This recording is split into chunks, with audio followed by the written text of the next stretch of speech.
Šajā projektā mēs risinām vienu no tām galvenajām paplašinātās realitātes brīļu problēmām. Tas ir nepietiekamu kontrastu, nepietiekamu attēlu spilgtumu un arī daudz nevēlams atstarojums, kas mums rodās tad, ja mēs gribam pāriet no iekšējās telpas ārējā spilgtā apgaismojumā, kur ir spoža saule.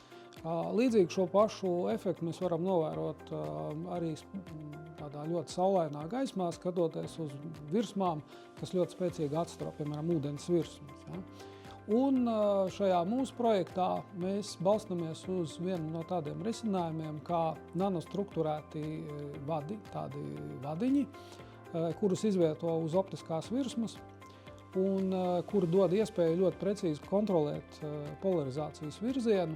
Mūsu mērķis ir salīdzināt divas dažādas metodas, ar kā var izveidot šādas struktūras. Viena ir ar šo nanoimprinti, nanoiespiešanas paņēmienu, un otra ir ar optisko hologrāfijas metodu izveidot šādas struktūras. Un vēl jau vairāk, kas ir svarīgi tieši paplašinātās realitātes iekārtām, ir to visu izveidot uz liegtām virsmām.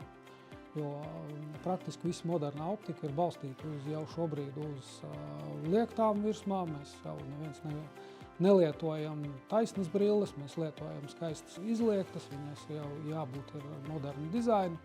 Šobrīd projektā mēs esam iecerējuši izveidot prototipus, kurus varēs pārbaudīt kopā ar industrijas partneriem, tad reālos pielietojumos.